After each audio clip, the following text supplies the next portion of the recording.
विजया एकादशी निमित्त अलंकापुरीत भाविकांची गर्दी। माऊली मंदिर गाभारा फुलांच्या आकर्षक सजावटीने सजविला। श्री ज्ञानेश्वर महाराज संस्थान कमिटीच्या वतीने पवमान अभिषेक, दुधारती, नैवेद्य, नित्यपूजेनंतर समाधी मंदिर दर्शनासाठी खुलं। शुक्रवारी सायंकाळी इंद्रायणी आरती, भाविकांमुळे नदीकाठ फुलला।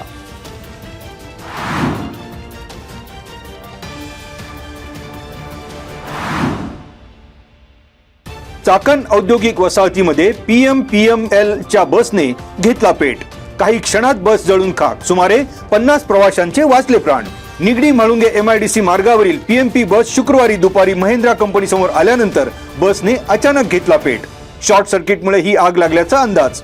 बस कामगारांसाठी विशेष फेरी म्हणून सुरू करण्यात आली होती बस सेवा।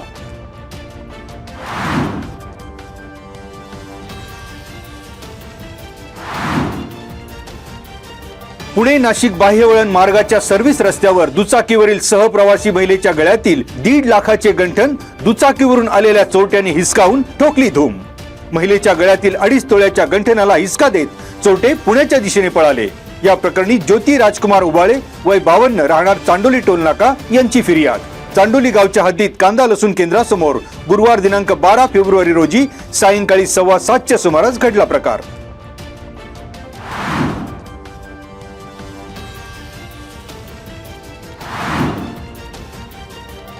उत्तर पुणे जिल्ह्यासह मावळ तालुक्यातील नवनिर्वाचित जिल्हा परिषद आणि पंचायत समिती सदस्यांनी शुक्रवारी घेतली राज्याच्या उपमुख्यमंत्री सुनेत्रा पवार यांची भेट।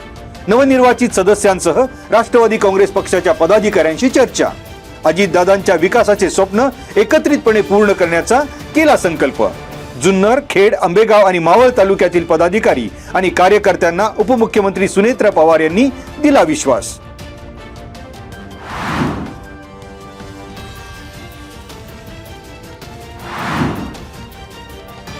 सामाजिक बांधिलकी जपत आळंदी मेडिकल असोसिएशन कडून इंद्रायणी नदी स्वच्छता अभियानासाठी 2000 मास्क आणि तितकेच ग्लोव्ज विनामूल्य केले सुपूर्द। आळंदी नगर परिषदेच्या वतीने आयोजित करण्यात आलेल्या इंद्रायणी नदी स्वच्छता अभियानास समाजातील विविध घटकांकडून मिळतोय उत्स्फूर्त प्रतिसाद। हे साहित्य स्वच्छता अभियानात सहभागी होणाऱ्या नागरिक, विद्यार्थी आणि स्वयंसेवकांच्या सुरक्षिततेच्या दृष्टीने उपयोगात आणण्यात येणार।